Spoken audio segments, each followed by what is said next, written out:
I've been doing like a lot of tattoos with a porcelain, and I'll be talking how I design them. Again, it's depend on the subject matter, on a person, on a placement. I really get into the rose specifically right now, and those are I create on AI.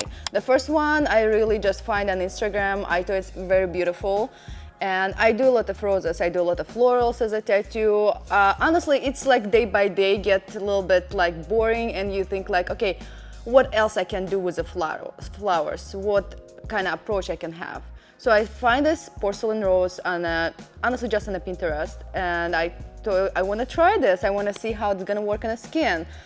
I done it on my client. It turned out really beautiful, and honestly, since then, I kind of start looking for something similar. I couldn't quite find on the internet anything like that. And porcelain rose is not necessarily something you can take a picture of. So I started creating them on AI.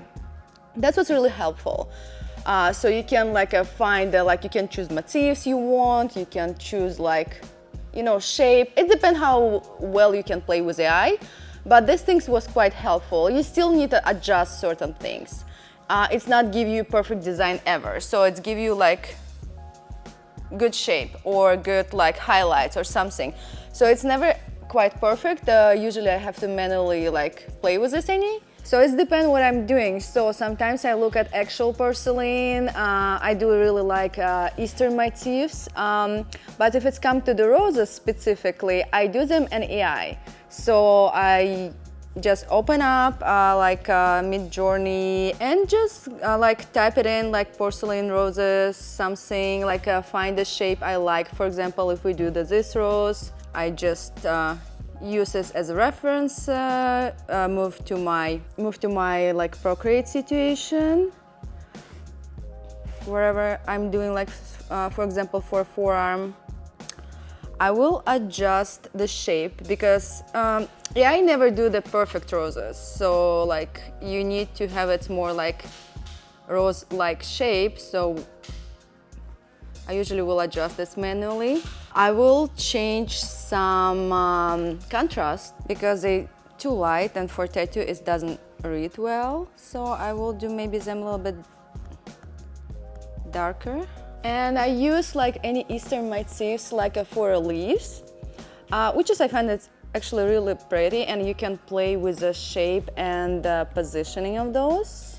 I will find the position I like, and this shape will help me create the flow on a body. And I find them really pretty, to be honest. So honestly, this is I usually have some rough idea where I want to place them, and I will have maybe one references. I really like this one, because it's very a classic leafy pattern. And I will just have this by the time my appointment coming to have an idea how I want to place those things. For example, if I want to go this direction or this direction, and those will be freehand. So this is what is go from design process. When I had a band with made out of the ceramics. So honestly, those I was just manually look at the plates and broken pieces of ceramics, and I kind of place broken piece together, which is idea of the client was that it's breaking and I get it together, repaired with the gold. So those one was a little bit more tricky, so I had to manually find the pieces and place them together. It worked out quite well, better than I would expect, but before we actually go for this project, I definitely was oh, cool, how do I do this?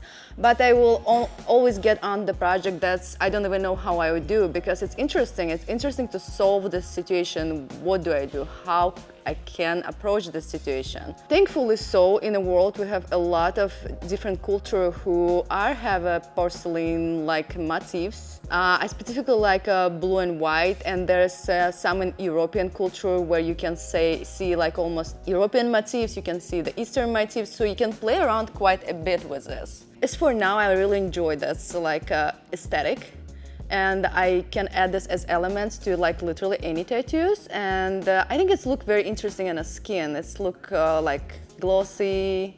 I like those effects. It's easier to go to my Instagram, as I forgot. I have a memory of the goldfish. I'm like, what else I done? So I go on my Instagram and I look what actually I've done. That's not quite porcelain, but it's also going to the jewelry vibe as like a beetle I done. That's it. I will shoot out for like creation of those. It's some AI, maybe not AI, digital artist done that's like well back. So I did a skull. That skull I find on the internet. I just wanted to try how that will be transferred on the skin.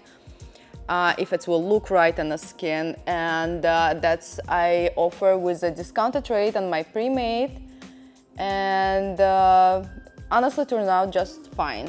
Again, like if you know how to do realism tattoos, it's not gonna be in issues for you. Like the trick is just to find the good references, adjust it right, and choose the good placement, I guess, because not everything will look well anywhere. So the skull, for example, I will not put this on the chest. For like if it's like bone over here, I think it will be just look distorted and weird. So thankfully clients was really open for the placement, and we placed this in a forearm, which is best place for microrealism ever. I have another porcelain rose I just recently done. We just did this last week. I think it's quite a bit. I just started doing those. I just enjoy so much the process. I enjoy so much the look, and I think I can play so much more with this. As a situation with a band, as it's like go all the way around. We use like some Eastern pattern over there. I think you can literally decorate anything with porcelain. So, and as for now, I'm really into this, and I think I can stick for a while for this. Now, application process, again, I will look for contrast, of course. Contrast is the most important. The petal should be readable. So that's it what I was trying the first, and I use this rose. Only first things I will say, if you do the white rose, never use white. That's nothing of this is white. So when you do application process, this rose mostly like, it's actually very simple color theory. There's not much colors going into this, that you guys have a footage of the colors. They basically go black, gray, concentrated blue, a few other blues, and that's about it. I don't use any white until very end, and there's just a few spots you can see where the white will go. Basically none of this white whatsoever. So when you going for the white subject, which is all the porcelain or like ceramics look white. They never white. That's only tricky part. Try to mimic white. Just remember, so if you go on this, and for example, if you select the color, this is all like gray, blue-gray, like will be goes like a deep concentrated blue with a black. And then very end, like a cherry on top, we will put white over here, a little bit on this edge, here, this white, and this is little like highlights. Honestly, nothing else have a white. So if you will go back on the actual tattoo that I just lost, so you will see the white go just here. So this is white. This is white. I doesn't even line up, like actually, like even I just make a mistake right now. Like as I lighten up on the reference in my Procreate, there's not white like this. So white goes dot, dot, dot. Basically everything else, grays, tones of grays. Honestly, some red go in here even, some browns, deep red, but not white. So I guess it's the most accurate, most important things to remember when you go for like a light subject, because that's look very white, and white not necessarily like independently good color to use. It's not transferring the skin as it is. It's look beautiful when other colors support it. It's make other colors much more vibrant, but independently it look like nothing. Same will go for this one. I use with the band the pattern, so I use white lines and the blue lines. White lines without the blue will look like nothing, and it will heal like nothing. But I see this tattoo healed. It's actually look perfect because the blue make whites pop and white makes blue pop. So just to choose your color theory colors wisely and make sure those colors work together. I guess this is mostly like tricky part. Everything else you like create like any other tattoo, like you build the shape as a like underpainting, mid-tones, highlights. It's the same application for like any realism tattoos. So I would not go, maybe it's like if you just try to explore realism, maybe I will not try to go right away for stuff like this, because it's like a same realism but with little tricks. If you're comfortable with the realism style, you will be just fine trying this one on the skin. Conclusion, just to try anything you want. If you know technical aspects, anything would work on the skin. There's honestly very little limits.